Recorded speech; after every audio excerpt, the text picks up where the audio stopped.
بسم الله الرحمن الرحيم لله ما في السماوات وما في الأرض لله ما في السماوات وما في الأرض لله ما في السماوات وما في الأرض وإن تبدوا ما في أنفسكم أو تخفوه يحاسبكم به الله فيغفر لمن يشاء ويعذب من يشاء فيغفر لمن يشاء ويعذب من يشاء والله على كل شيء قدير والله على كل شيء قدير.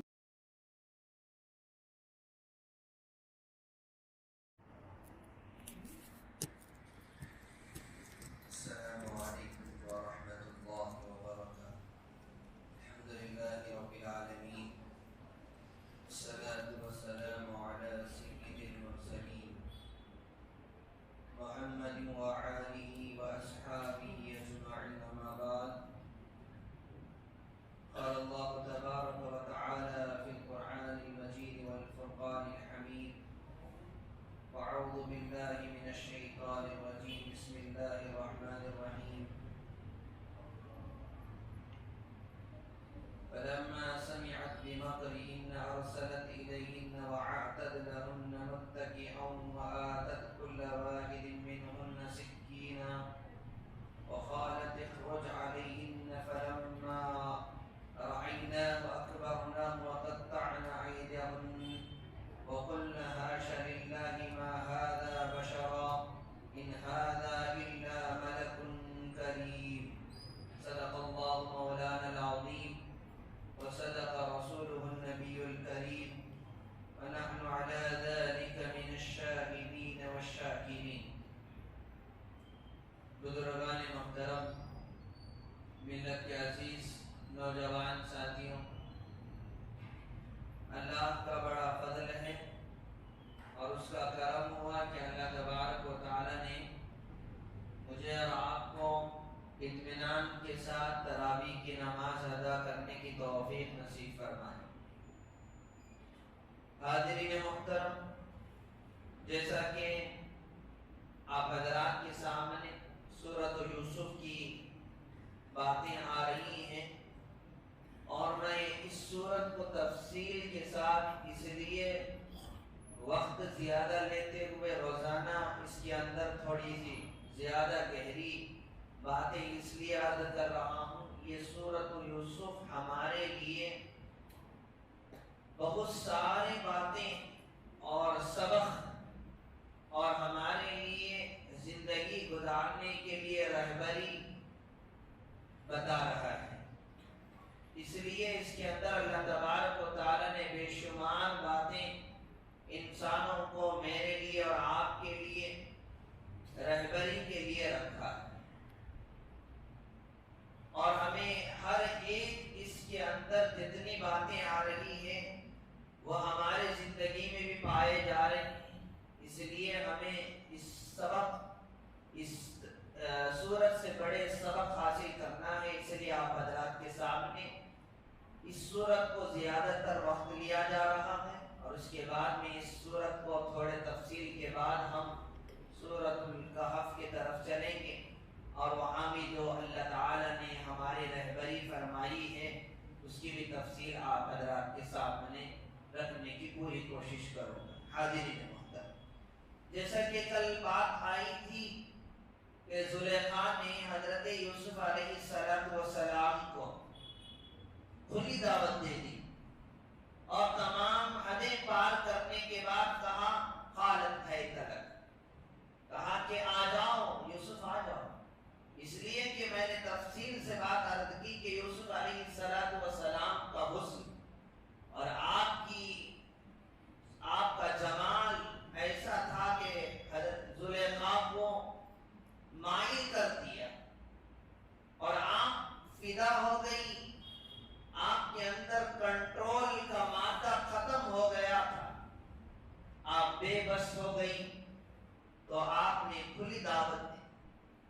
اس کے بعد میں جیسے ہی اللہ تبارک و تعالیٰ کی طرف سے حضرت یوسف علیہ السلام کو مدد آئی، آپ اس فعل سے اللہ سے دعا مانگنے کے بعد آپ نے وہاں سے نکل کر آئے، دروازے کے پاس عزیز مصر کھڑا ہوا تھا، اور زلیخا نے چال بدل دی اور یہ کہہ دیا کہ جو عزیز مصر کی عورت پر ہاتھ ڈالے اس کی سزا کیا ہونی چاہیے، من اراد بأہلک سوءا الا ان یسجن او عذاب علیم۔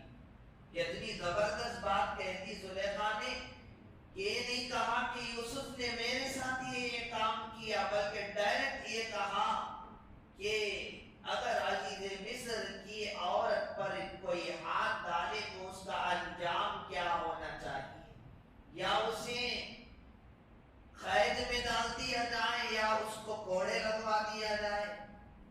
قال هي راودتني عن نفسي وشهد شاهد من أهلها إن كان قميصه قد من قبر فصدقت وهو من الكاذبين۔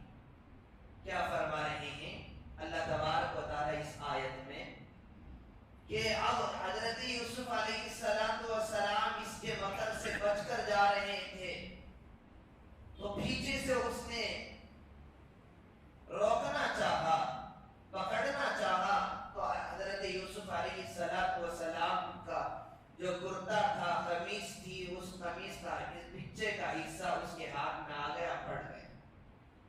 وَإِن كَانَ قَمِيصُهُ قُدَّ مِن دُبُرٍ فَكَذَّبَتْ وَهُوَ مِنَ الصَّادِقِينَ فَلَمَّا رَأَىٰ قَمِيصَهُ قُدَّ مِن دُبُرٍ قَالَ إِنَّهُ مِن كَيْدِكُنَّ إِنَّ كَيْدَكُنَّ عَظِيمٌ۔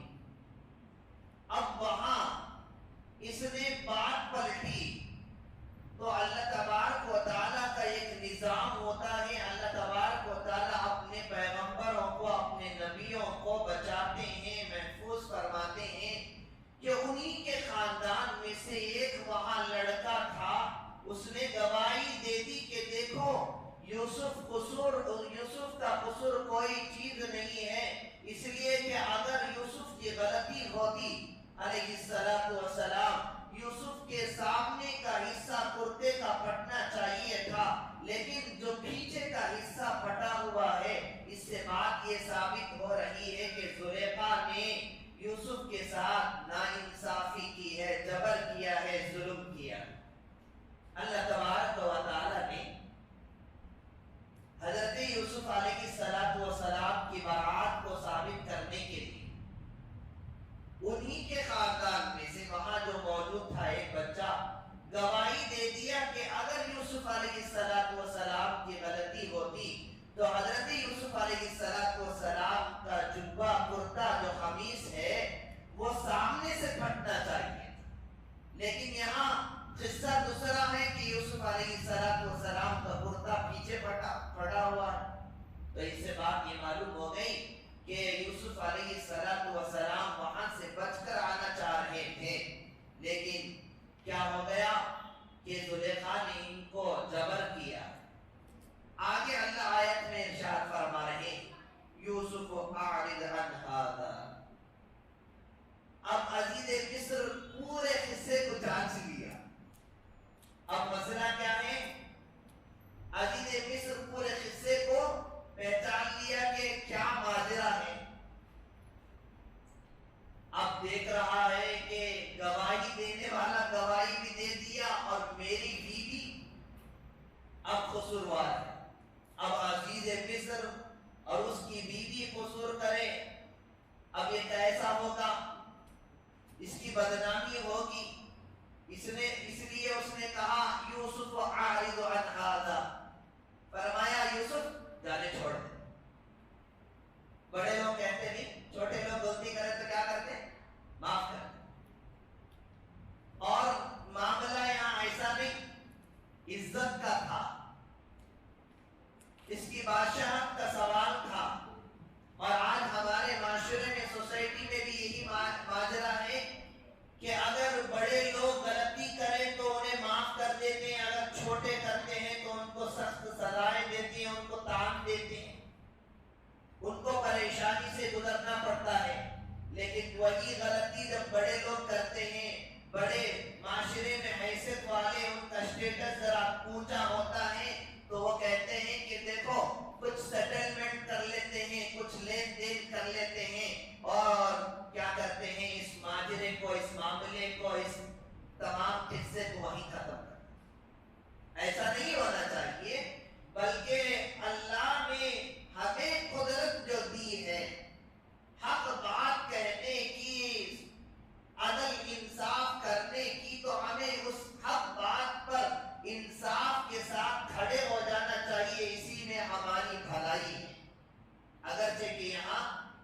عزیز مصر نے کہا یوسف اس معاملے کو ہی رفع دفع کر دو. یوسف عارض عن هذا واستغفر لذنبك انك كنت من الخاطئين. اب آگے عزیز مصر نے کہا کہ دیکھو تم عورتیں جو ہوتی ہے، اپنی بیوی کو مخاطب ہو کے کہہ رہا ہے کہ تم عورتیں ہوتی بڑی مکار ہوتی، بڑی مکار ہوتی ہے، اور تم بھی کیا کرنا، اپنی اس غلطی پر کیا کرو، اللہ سے توبہ کرو. حالانکہ ایمان نہیں ہے اللہ پر، لیکن کہہ رہا ہے کہ تمہاری اس غلطی پر تم معافی مانگ لو اللہ سے، تمہارے خدا سے. وقال نسوة في المدينة امرأة العزيز تراود فتاها عن نفسه قد شغفها حبا إنا لنراها في ضلال مبين. اب یہ بات یہیں پر ختم ہو گئی، لیکن مسئلہ کیا ہوتا ہے ہمارے معاشرے میں بھی، سوسائٹی میں بھی یہی ہوتا ہے کہ ایک کو بات معلوم ہوتی، انہیں آپ کو ایک کو بولتا تم نہ بولو سو چھوڑ جاتے، پھر بھی نہ کو بات شروع کرتا، پھر بولتا نہ تو چھوڑو، تم نہ بات معلوم کیا بھی نہیں معلوم، شروع کرے آپ بات معلوم کیا، پھر بولتا نہ تو چھوڑو. ابھی نے کھو جاتا، اب کیا کی بولنے آئے نہ بولو، کس سے بھی بولنا نہیں تم نہ بولو، کس سے بھی بولنا نہیں تم نہ بولو. بولتے بولتے 100 آدمیوں کو بول دیتا، تم نہ بولو سے کسی بھی بولا نہیں، تمہیں کسی بھی نہیں بولنا. ابھی نے بھی کیا کرتا، سیم ڈائلگ مارتا، مجھے انہوں بولے سو تم نہ بولو، تمہیں بھی کسی بھی نہیں بولنا. پورے شہر میں بات پھیل گئی کہ زلیخا نے اپنے غلام کے ساتھ، جیسے ہمارے معاشرے میں بھی ایسا چھوڑا نہیں، کسی کی عیب، کسی کی بات غلطی معلوم ہو تو کیا کرنا چاہیے، اس غلطی کو، اس عیب کو چھپا دینا چاہیے. اللہ اس کے بدلے میں کیا کرے گا، کل قیامت میں اللہ تبارک و تعالیٰ تمام انسانوں کے سامنے ہمارے عیب کو چھپا دے گا. اگر آج ہم دوسروں کے عیبوں کو فاش کرتے رہیں گے، اللہ تبارک و تعالیٰ کل قیامت میں ہمارے ماں باپ کے سامنے ہمارے عیبوں کو فاش، ہمارے ماں باپ کے سامنے ہمارے عیبوں کو جب ظاہر کر دیا جائے گا، ہماری کیا پوزیشن ہوگی.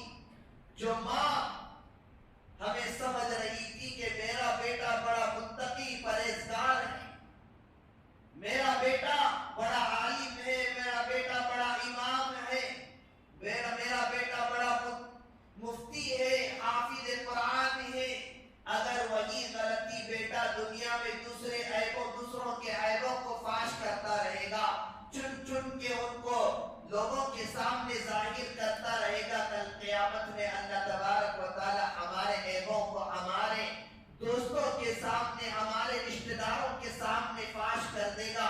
اس وقت میں ہم کیا منہ دکھائیں گے ہمارے دوست و احباب کو، ہمارے والدین کو. اس لیے اس میں ہمیں سبق دیا جا رہا ہے کہ عیبوں کو چھپانا چاہیے، لیکن مسئلہ کیا ہے ہمارے سوسائٹی میں، ہمارے معاشرے میں، کہ عیب کو پھیلانا ایک فیشن بن گیا. معلوم ایسا قصہ، معلوم ایسا قصہ، پورے کو معلوم کرا دیتا. ایک کو معلوم ہوا، پوری بی سی نیوز ہو گئی، پورے محلے کو معلوم ہو گیا. ٹھیک اسی طرح پورے مدینے شہر مصر میں معلوم ہو گیا، شہر میں معلوم ہو گیا کہ زلیخا نے ایسا کام کیا، وہ بھی ایسا کام کیا، ایک غلام کے ساتھ غلط کام کرنے نکلی ہے. اس کی پوزیشن بھی نہیں دیکھی، عزیز مصر کی بیوی ہو کر یہ کام کر دیا تو پورے شہر میں بدنامی ہو گئی زلیخا کی. تو زلیخا بھی خاموش بیٹھنے والی نہیں تھی. زلیخا نے یہ کام کیا کہ آج ایسا کرتے ہیں کہ جو عورتیں میرے خلاف جو کہہ رہے